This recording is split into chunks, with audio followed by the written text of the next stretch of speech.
TRS working president KTR కు big shock తగిలింది. Formula E car race కేసులో కీలక పరిణామం చోటు చేసుకుంది. ఫార్ములా ఈ కార్ రేసు కేసులో కేటీఆర్ కు ఏసీబీ కోర్టు సమన్స్ జారీ చేసింది. ఛార్జ్ షీట్ ను పరిగణలోకి తీసుకుంది ఏసీబీ కోర్టు. కేటీఆర్ తో పాటు అరవింద్ కుమార్, బిఎల్ఎన్ రెడ్డిలకు కూడా సమన్స్ జారీ చేసింది. జూలై 31న విచారణకు హాజరు కావాలంటూ ఆదేశించింది. దానికి సంబంధించిన బిగ్ బ్రేకింగ్ న్యూస్ చూస్తున్నారు.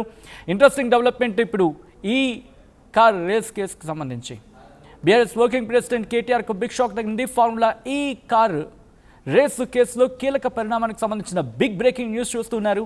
ఫార్ములా ఈ కార్ రేస్ కేసులో కేటీఆర్ కు ఏసీబీ కోర్టు సమన్స్ జారీ చేసింది. ఛార్జ్ షీట్ ను పరిగణలోకి తీసుకుంది ఏసీబీ కోర్టు. కేటీఆర్ తో పాటు అరవింద్ కుమార్, బిఎల్ఎన్ రెడ్డిలకు కూడా సమన్స్ జారీ చేసింది.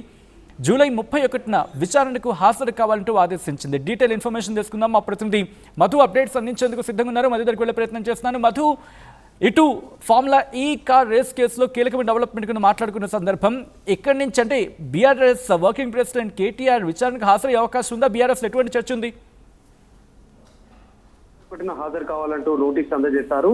అయితే కేటీఆర్ తో పాటు ముగ్గురు అప్పుడు పనిచేసినటువంటి కీలక అధికారులకు నోటీసు అందుకోవడమే ప్రస్తుతం మళ్ళీ చర్చనీయాంశం అవుతా ఉంది. ఇదంతా కూడా ఛార్జ్ షీట్ ప్రకారమే తీసుకున్నాం అనేటువంటిది ఏసీబీ అధికారులు చెప్తా ఉన్నారు. దాంట్లో అరవింద్ కుమార్ అప్పుడు మున్సిపల్ శాఖకు సంబంధించిన ముఖ్య కార్యదర్శి, తర్వాత మరొక అధికారి బిఎల్ఎన్ రెడ్డి, వీళ్ళందరికీ కూడా నోటీసులు అందాయి.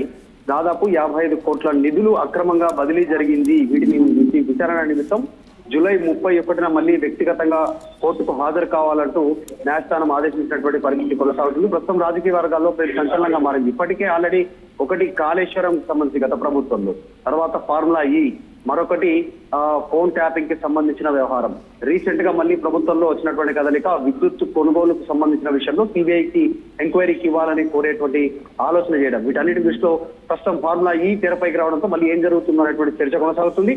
అయితే ఫార్ములా ఈకి సంబంధించి ఈ ఫ్రిక్స్ అని పిలుస్తారు దీన్ని. ఈ బ్యాటరీ కార్లతో నడిచేటువంటి, ఎలక్ట్రిక్ కార్లతో నడిచేటువంటి ఇంటర్నేషనల్ మోటార్ స్పోర్ట్స్ ఛాంపియన్షిప్ ఇది. అప్పుడు ప్రభుత్వం నిర్ణయం తీసుకుంది. ఒక దఫా జరిగింది. రెండవ దఫా కోసం జరిగినటువంటి దాంట్లో భాగంగా ముందస్తు చెల్లింపులు జరిగాయి. కేబినెట్ ఆమోదం లేదు. ఇది అక్రమంగా నిధులు బదిలీ చేశారు. ఇది క్విడ్ ప్రోకో కిందకి వస్తుంది. మనీ లాండరింగ్ జరిగింది. అంటే ఇక్కడ నుంచి నిధులు వారికి చేరవేయడంతో అక్కడ నుంచి తిరిగి మళ్ళీ బీఆర్ఎస్ పార్టీకి లబ్ధి చేకూరేలాంటి ఒక నిర్ణయం జరిగింది. దాని బాండ్ల రూపంలో ఇక్కడ డబ్బులు చెల్లించబడ్డాయి అనేటువంటి ఆరోపణలు కాంగ్రెస్ పార్టీ చేస్తా ఉంది. ఈ ఎలక్ట్రిక్ వాహనాలకు సాంకేతికతను ఉపయోగించుకున్నందుకే ఆ నిర్ణయం తీసుకున్నాము. నెక్స్ట్ ఫర్దర్ గా దేశంలో హైదరాబాద్ నెంబర్ 1 స్థానంలో నిలిచేలాగా, రేపు ప్రపంచం హైదరాబాద్ గురించి మాట్లాడుకునేలాగా నిర్ణయం తీసుకున్నాం అనేటువంటిది బీఆర్ఎస్ పార్టీ వెర్షన్. డైరెక్ట్ గా వర్కింగ్ ప్రెసిడెంట్ అప్పటి మున్సిపల్ శాఖ మంత్రి కేటీఆర్ చెప్పే ప్రయత్నం చేశారు. కానీ దీనిపైన లుకింగ్ చేశారు ముఖ్యమంత్రి రేవంత్ రెడ్డి. ఆయన బాధ్యత తీసుకున్న వెంటనే దీనిపైన దీనికి ఆదేశాలు ఇచ్చారు. దీనికి సంబంధించి ఎంక్వైరీకి సంబంధించి ప్రస్తుతం 2025-26కు సంబంధించినటువంటి సీజన్ ఏదైతే ఉందో ఈ సీజన్ లో ఈ ఛాంపియన్షిప్ లో 17 రేసులు నిర్వహించాలి. అందులో భాగంగా హైదరాబాద్ లో కూడా ఈ ఫార్ములా ఈ రేస్ నిర్వహించాలనేటువంటి అప్పుడు నిర్ణయం తీసుకున్నారు మంత్రి కేటీఆర్, అరవింద్ కుమార్, బిఎల్ఎన్ రెడ్డి. వీళ్ళందరికీ సామాన్లు జారీ చేసింది. ప్రస్తుతం ఆసక్తికరమైనటువంటి అంశాలు ఏంటంటే ఇందులో ఇప్పటికే పలుసార్లు ఏసీబీ అధికారుల ముంగట కేటీఆర్ డైరెక్ట్ గా హాజరయ్యారు. ఇది లొట్టపీసు కేసు, దీనిపైన విచారణ చేసుకోండి, దాంట్లో ఏమీ లేదు, మేము పంపిన డబ్బులు వాళ్ళ దగ్గర ఉన్నాయి, అసలు ప్రభుత్వం నుంచి జరిగింది, అనుమతి తీసుకోలేదు, మేమే చెప్తున్నాం, మీరు కొత్తగా కనుక్కుంది ఏం లేదంటూ కేటీఆర్ చెప్తున్నారు. జైలుకు పంపిస్తే నేను సిద్ధంగా ఉన్నాను జైలుకు పోవడానికి స్టేట్మెంట్ చేస్తారు. అటాక్ మోడ్ లో ఆయన స్టేట్మెంట్ చేస్తున్నటువంటి పరిస్థితి. సో మొత్తానికైతే ప్రభుత్వం దీన్ని చాలా సీరియస్ గా తీసుకొని మరొకసారి ఏసీబీ నోటీస్ ఇవ్వడం అనేటువంటిది ఏం జరుగుతుందో. జూలై 31న కేటీఆర్ హాజరైన తర్వాత డైరెక్ట్ గా అదుపులోకి తీసుకునే అవకాశం ఉందా? ఛార్జ్ షీట్ దాఖలు చేశారు కాబట్టి ఛార్జ్ షీట్ దాఖలు చేసిన తర్వాత దాదాపు అదుపులోకి తీసుకునే అవకాశం, లేదంటే రిమాండ్ కి పంపించేటువంటి అవకాశం ఉంటుంది. కాబట్టి ఏం జరుగుతుంది అనేటువంటి ఒక ఉత్కంఠ పొలిటికల్ సర్కిల్ లో ఉంది. దీన్ని బీఆర్ఎస్ పార్టీ మాత్రం చాలా రాజకీయ కక్షగా అభివర్ణిస్తా ఉన్నారు. చూడాలి ప్రభుత్వం నుంచి ఎట్లా వెర్షన్ ఉంటుంది. రైట్, అంటే ఇప్పుడు విచారణకు హాజరయ్యే అవకాశం ఉందా? ఎందుకంటే గతంలో కూడా విచారణకు సంబంధించి హాజరయ్యారు అండ్ ఇప్పుడు కూడా విచారణకు వెళ్ళే అవకాశం కనిపిస్తుందా? లేకపోతే బహుశా ఇక్కడ టైం తీసుకునే అవకాశం ఉందా? దానికోసం ప్రయత్నాలు చేయొచ్చా? ఇప్పటికీ లీగల్ గా దీనికి సంబంధించి ఇందులో ఏమీ లేదు. అవినీతి జరగలేదు. బ్యాంక్ టు బ్యాంక్ ట్రాన్స్ఫర్ జరిగింది. ఎక్కడ ఒక చేతికి డబ్బులు చెందలేదు. ఇక్కడ నుంచి పంపించిన అమౌంట్ అక్కడే ఉంది.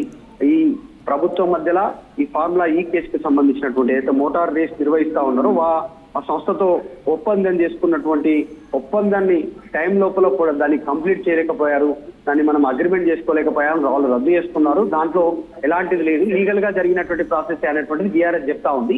అయినప్పటికీ కూడా కేబినెట్ అనుమతి లేకుండా డబ్బులు ఎట్లా ట్రాన్స్ఫర్ చేస్తారు, ఇది అవినీతి కింద అనేటువంటి బీఆర్ఎస్ చెప్తా ఉంది. మరి అరెస్టులు ఉంటాయా, దీనిపైన లీగల్ గా ఎట్లా ముందుకు పోతారు చూడాలి. కేటీఆర్ చెప్తా ఉన్నారు ఏంటంటే, మంత్రిగానే అప్పుడు పరిపాలనమైనటువంటి నిర్ణయాలు తీసుకున్నాను, క్షేత్రస్థాయిలో అధికారులు అనుమతి తీసుకోవాల్సి ఉంటుంది. కేబినెట్ కానీ ఆర్బీఐ అనుమతి కానీ వాళ్ళు ట్రాన్స్ఫర్ చేయడానికి ఇంటర్నేషనల్ లెవెల్లో బ్యాంకులకు ట్రాన్స్ఫర్ చేయాలి కాబట్టి ఆర్బీఐ అనుమతి వాళ్ళు తీసుకోవాల్సి ఉంటుంది. అది నిర్ణయాత్మకంగా అంటే పరిపాలన పరంగా నేను మంత్రిగా ఉన్నటువంటి సందర్భంలో నిర్ణయం తీసుకున్నాను. అధికారుల స్థాయిలో వాళ్ళు తీసుకున్నటువంటి నిర్ణయం అనేటువంటిది లీగల్ ఎక్స్పర్ట్స్ చెప్తా ఉన్నారు. దీంతో కేటీఆర్ ఫైనల్ గా పెద్దగా దీంట్లో ఆయనకు ఇబ్బంది పడేటువంటి అవకాశం ఉండకపోతే ఫ్యూచర్ లో బెయిల్ వచ్చేటువంటి అవకాశం ఉండొచ్చు. కానీ అప్పుడు నిర్ణయం తీసుకున్నటువంటి అధికారులపైన చర్యలు ఉండేటువంటి సిచ్యువేషన్ అయితే కనిపిస్తా ఉంది. ఏదైనా ఈ కేసుని ప్రజల్లోకి బలంగా అప్పుడు అవినీతి జరిగింది, క్విడ్ ప్రోకో జరిగింది అనేటువంటి రీతిలో ప్రభుత్వం ప్రజల్లోకి తీసుకెళ్లే ప్రయత్నం చేస్తున్నట్టుగా అయితే చర్చ జరుగుతా ఉంది. వీళ్ళు లీగల్ గా ఫైట్ చేయడానికి సిద్ధంగా ఉన్నారు బీఆర్ఎస్. రైట్ మీద ఒక్కసారి మీ లైన్లో ఉండే ప్రయత్నం చేయండి.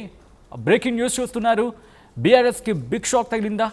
మరి ముఖ్యంగా కేటీఆర్కి బీఆర్ఎస్ వర్కింగ్ ప్రెసిడెంట్ కేటీఆర్కు బిగ్ షాక్ తగిలింది. ఫార్ములా ఈ కార్ రేస్ కేసులో కీలక పరిణామం చోటు చేసుకుంది. ఫార్ములా ఈ కార్ రేస్ కేసులో కేటీఆర్కు ఏసీబీ కోర్టు సమన్స్ జారీ చేసింది. ఛార్జ్ షీట్ను పరిగణలోకి తీసుకుంది ఏసీబీ కోర్టు. కేటీఆర్తో పాటు అరవింద్ కుమార్, బిఎల్ఎన్ రెడ్డిలకు కూడా సమన్స్ జారీ చేసింది. జూలై 31న విచారణకు హాజరు కావాలంటూ ఆదేశించింది.